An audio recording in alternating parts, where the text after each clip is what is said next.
শিৱাই নমস্কাৰ বন্ধুসকল পুনে এটা গুৰুত্বপূৰ্ণ ভিডিঅ'লৈ স্বাগতম জনাইছোঁ। অক্টোবৰ মাহটো কৰ্কট ৰাশি জাতক জাতিকাসকলক কিদৰে পাৰ হ'ব, কেনেধৰণৰ পৰিৱৰ্তন আপোনালোকৰ বাবে এই মাহটো লৈছে, সকলোখিনি তথ্য আপোনালোকে এই ভিডিঅ'টোৰ জৰিয়তে জানিব পাৰিব। যদিহে আপোনালোকে নতুনকৈ চাইছে আমাৰ চেনেলটো ছাবস্ক্ৰাইব কৰি দিব, ভিডিঅ'টো পাৰিলে শ্বেয়াৰ কৰি দিব। অক্টোবৰ মাহৰ ৰাশিফল অনুসৰি কৰ্কট ৰাশি জাতক জাতিকাসকলৰ এই বছৰৰ বিশেষ অক্টোবৰ মাহৰ আৰম্ভণি সময়টোৱে আপোনালোকৰ বাবে অলপ ব্যস্ততা আৰু গধুৰ কামৰ বোজাৰে আৰম্ভ হ'ব।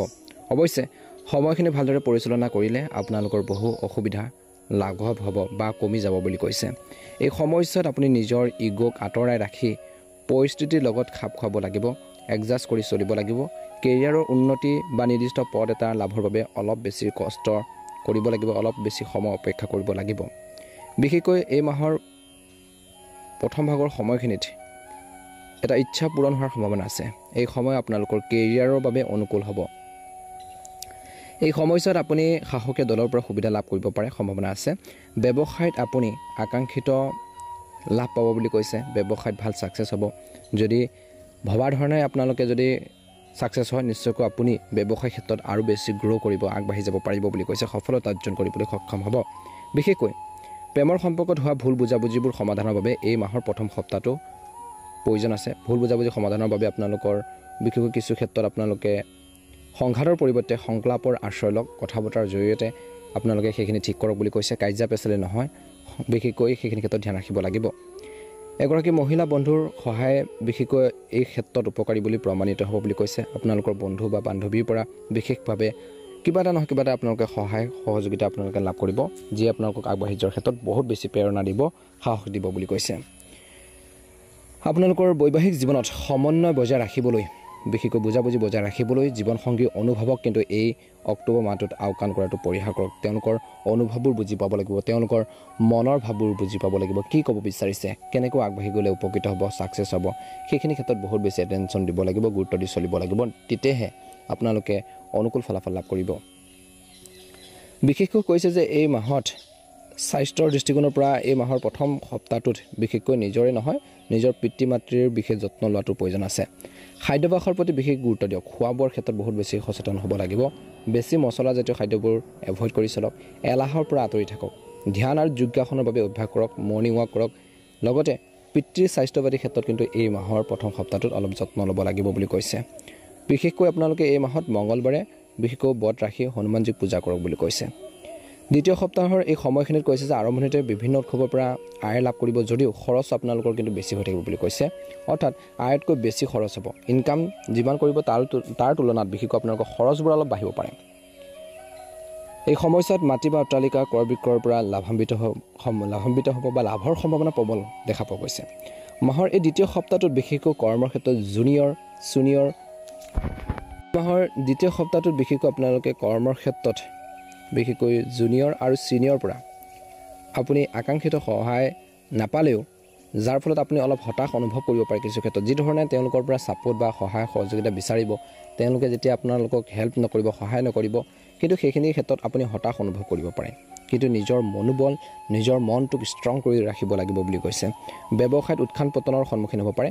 মাহৰ দ্বিতীয় সপ্তাহৰ এই সময়খিনিত অভাৱনীয় বৃহৎ খৰচে আপোনালোকৰ কিন্তু বাজেটত ব্যাঘাত জন্মাব পাৰে। মনত ৰাখিব, অপ্ৰয়োজনীয় খৰচবোৰ কমাব লাগিব। যধে-মধে টকা পইচা খৰচ নকৰিব, মনত ৰাখিব লাগিব। পূৰ্বপুৰুষৰ সম্পত্তি বা ঘৰুৱা বিষয়ক লৈ পৰিয়ালৰ সদস্যৰ মাজত মতানৈক্য হ'ব পাৰে। এই সমস্যাত সম্ভৱপৰ। এই সময়ছোৱাত আকাংক্ষিত বিশেষকৈ বা অনিচ্ছুক হওক, দীঘলীয়া বা ছুটি ভ্ৰমণৰ সম্ভাৱনা আছে। কঠিন পৰিস্থিতিত কামবোৰ আপোনালোকে মৰমেৰে আগবঢ়াই লোৱাটো বুদ্ধিমানৰ কাম হ'ব বা সুন্দৰভাৱে ডিচিপ্লিনভাৱে আগবঢ়াই নিয়াটো আপোনালোকৰ বাবে বহুত বেছি উত্তম হ'ব। পৰীক্ষা আৰু বিশেষকৈ আপোনালোকৰ কৈছে যে পৰীক্ষা আৰু প্ৰতিযোগিতাৰ বাবে প্ৰস্তুতি চলোৱা ছাত্ৰ ছাত্ৰীসকলে সফলতা লাভৰ বাবে কঠোৰ পৰিশ্ৰম কৰিব লাগিব, কঠোৰ হাৰ্ড ৱৰ্কিং কৰিব লাগিব।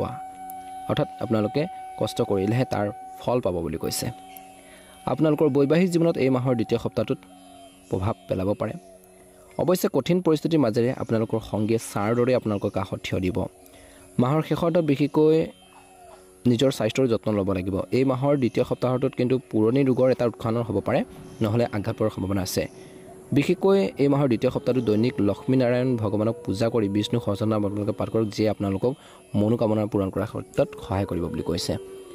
এই মাহৰ তৃতীয় সপ্তাহটোত বিশেষকৈ কৰ্কট ৰাশিৰ লোকসকলৰ বাবে শুভ দেখা পোৱা গৈছে। কিছুমান প্ৰত্যাহ্বানো আহিব।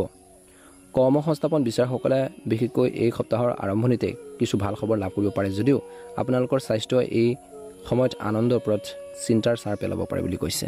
গতিকে ধ্যান ৰাখিব, স্বাস্থ্য পাতিৰ ক্ষেত্ৰত অলপ গুৰুত্ব দি চলিব লাগিব। বিশেষকৈ আপোনালোকে এই সময়ছোৱাত খাদ্যৰ বিশেষ যত্ন ল'ব লাগিব। এই মাহৰ তৃতীয় সপ্তাহটোত সৰু সৰু স্বাস্থ্যজনিত সমস্যাবোৰক আওকাণ নকৰিব, কিয়নো ইয়াৰ ফলত চিকিৎসালয়লৈ যাবলগীয়া হ'ব পাৰে। এই কঠিন পৰিস্থিতিৰ মাজতো আপুনি ঘনিষ্ঠ বন্ধু বান্ধৱীৰ পৰা সমৰ্থন ছাপোৰ্ট লাভ কৰি থাকিব। কৰ্মৰ ক্ষেত্ৰতে হওক, অন্যান্য ক্ষেত্ৰতে হওক। কৰ্মৰ ক্ষেত্ৰত জ্যেষ্ঠসকলে আপোনালোকৰ সমস্যাবোৰ বুজিব আৰু আপোনালোকৰ কাষত সম্পূৰ্ণৰূপে থিয় দিব, সহায় কৰিব বুলি কৈছে। কিন্তু আপোনালোকৰ কোনো কামৰ পৰিকল্পনা সম্পূৰ্ণ নোহোৱালৈকে আনৰ লগত শ্বেয়াৰ নকৰিব বা বিৰত থাকক। কিবা এটা কৰিম বুলি ভাবি আছে, কিবা এটা কামত আগবাঢ়ি গৈছে, সেইখিনি কথা সকলো ব্যক্তিগতে তৎক্ষণাত কৈ দিব নালাগে, শ্বেয়াৰ কৰিব নালাগে। যেতিয়া ছাকচেছ হ'ব এনেও গম পাব, কিয়নো বিৰোধীয়ে বাধাৰ সৃষ্টি কৰিব পাৰে। এই মাহত আপুনি আপোনালোকৰ স্বাস্থ্যৰ লগতে আপোনালোকৰ আৰ্থিক যি অৱস্থাৰ প্ৰতি তীক্ষ্ণ দৃষ্টি ৰাখিব লাগিব। অক্টোবৰ মাহৰ এই সময়খিনিত কিন্তু বিভিন্ন বস্তুৰ বাবে আপোনালোকৰ বেছি খৰচ হৈ থাকিব। ব্যৱসায়ত আপুনি আকাংক্ষিত লাভ পাব বুলি কৈছে আৰু সম্প্ৰসাৰণৰ সুযোগো আহিব। কিন্তু যিকোনো প্ৰজেক্ট বা ব্যৱসায় বা মাটি বা অট্টালিকাত বা আপোনালোকৰ ঘৰ বাৰী নিৰ্মাণ কৰাৰ ক্ষেত্ৰত বিনিয়োগ কৰাৰ আগতে নিশ্চিতভাৱে আপোনালোকৰ শুভাকাংক্ষী পৰামৰ্শ লওক। ডাঙৰ মানুহৰ বা জনা শুনা অভিজ্ঞ মানুহৰ পৰা গাইডেঞ্চখিনি ল'লে ভাল হ'ব। প্ৰেমৰ সম্পৰ্কবোৰ গভীৰ হৈ পৰিব। আপোনালোকৰ প্ৰেমৰ সংগীৰ সৈতে সুখৰ মুহূৰ্ত কটাব। ইজনে সিজনৰ অনুভৱক বুজি পাব, যাৰ ফলত আপোনালোকৰ পাৰস্পৰিক বিশ্বাস বৃদ্ধি পাব। আপোনালোকৰ বৈবাহিক জীৱনটো আপোনালোকৰ এই সপ্তাহটোত মধ্যমীয়া হৈ থাকিব। পাৰিলে এই মাহৰ বিশেষকৈ এই সপ্তাহটো শনিবাৰে উপবাস কৰি প্ৰতিদিনে সুন্দৰকাণ্ড আপোনালোকে আবৃত্তি কৰক, নিশ্চয়কৈ অনুকূল ফলাফল লাভ কৰিবলৈ সক্ষম হ'ব। এই মাহৰ শেষৰ ফাললৈ বিশেষকৈ কৰ্কট ৰাশিৰ লোকসকলৰ বাবে মধ্যমীয়া দেখা পোৱা গৈছে। কিন্তু ধ্যান ৰাখিব, এই সপ্তাহটোত ভগৱানক পাহৰি নাযাব। আধ্যাত্মিক কামত কিছু আপোনালোকে অলপ জড়িত হ'ব, কাৰণ সমাধান কৰিব নোৱাৰা কিছুমান সমস্যা সমাধান হ'ব পাৰে। নিজৰ মনোবল, নিজৰ মনৰ শক্তিৰ বাবে আধ্যাত্মিক স্থানত কিছু সময় কটাওক, অকলে কিছু সময় কটাওক।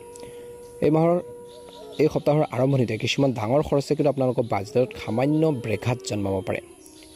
এই সময়ছোৱাত ব্যৱসায়িক ক্ষেত্ৰত কিছু উত্থান পতনৰ সন্মুখীন হ'ব পাৰে। যদি আপুনি অংশীদাৰিত্বৰে কাম কৰে তেন্তে আগবাঢ়ি যোৱাৰ আগতে কথাবোৰ পৰিষ্কাৰ কৰাটো বা সকলোখিনি দিশ মেইনটেইন কৰি চলাটো বা ক্লিয়াৰ কৰি ৰখাটো আপোনালোকৰ বাবে ভাল হ'ব। আৰ্থিক লোকচানৰ পৰা হাত সাৰিবলৈ যিকোনো বিনিয়োগৰ ক্ষেত্ৰত বিশেষকৈ ভালদৰে গৱেষণা কৰক, ভালদৰে চাই চিতি ল'ব। নিয়োজিত ব্যক্তিসকলে আৱেগৰ ওপৰত ভিত্তি কৰি সিদ্ধান্ত লোৱাতকৈ পৰিস্থিতিৰ লগত খাপ খুৱাব লাগিব। কেৱল আপোনালোকৰ উদ্ধতন বিষয়ৰ সৈতে নহয়, আপোনালোকৰ কনিষ্ঠসকলৰ সৈতেও কাম কৰাটো লাভজনক হ'ব। অৱশ্যে কৰ্মৰ ক্ষেত্ৰ আৰু ব্যক্তিগত জীৱনত লুকাই থকা শত্ৰুৰ বিৰুদ্ধেও সজাগ হ'ব লাগিব বুলি কৈছে। ভ্ৰমণৰ সময়ত স্বাস্থ্য আৰু সামগ্ৰীৰ সম্পূৰ্ণ যত্ন ল'ব লাগিব। নিজৰ হেল্থৰ প্ৰতি কেয়াৰফুল হ'ব লাগিব, নহ'লে অপ্ৰয়োজনীয় অসুবিধাৰ সৃষ্টি বা সন্মুখীন হ'বলগীয়া পৰিস্থিতিৰ সৃষ্টি হ'ব পাৰে। গতিকে এই দিশটোৰ প্ৰতি কিন্তু আপোনালোকে মনত ৰাখিব লাগিব। এই মাহৰ শেষৰ ফাললৈ প্ৰেমৰ সম্পৰ্কত খৰখেদা কৰাটো এৰক, নহ'লে আপোনালোকৰ সম্পৰ্ক নষ্ট হ'ব পাৰে। তৎক্ষণাত কিবা এটা কথা বতৰাক যদি আপোনালোকৰ যদি অমিল হয়, মিল নাখায়, তৰ্ক পেচাল নকৰিব, হাই কাজিয়া নকৰিব। সংৰাগত কথা পাতিলে আপোনালোকৰ সম্পৰ্কত কিছু ফাট মেলিব পাৰে। গতিকে কিছুমান সমস্যা হৈছে, সেই সমস্যাখিনি শান্তিৰে সমাধানৰ বাবে চেষ্টা কৰক বুলি কৈছে। ভুল লগ সংগৰ পৰা যিমান পাৰে আঁতৰি থাকক এই মাহত। আজি আপোনালোকৰ এই সময়খিনিৰ পৰাই বিশেষকৈ প্ৰেমৰ সংগীৰ গোপনীয়তাৰ সম্পূৰ্ণ যত্ন লওক আৰু কোনো ধৰণে আপোনালোকৰ সম্পৰ্ক ৰাজহুৱা কৰাৰ পৰা বিৰত থাকক, যাতে কোনোৱে বেয়া দিশে নাচায় তাৰ প্ৰতি ধ্যান ৰাখিব আৰু সেইখিনি নিজৰ মাজত আপোনালোকে ৰাখিব। বৈবাহিক জীৱনটো সুখী কৰি ৰাখিবলৈ নিশ্চিতভাৱে আপোনালোকৰ কৈছে যে ব্যস্ততাৰ পৰা যিমানে নাথাকক, যিমানে কামত বিজি নাথাকক, আপোনালোকে কাম কৰি নাথাকক, কিন্তু আপোনালোকৰ জীৱন সংগীৰ বাবে বিশেষকৈ স্বামী স্ত্ৰী ইজনে সিজনক কিছু সময় দিয়াটো বা সময় দিব লাগিব, সময় দিয়াটো উচিত বুলি কৈছে বা সময় উলিয়াওক বুলি কৈছে।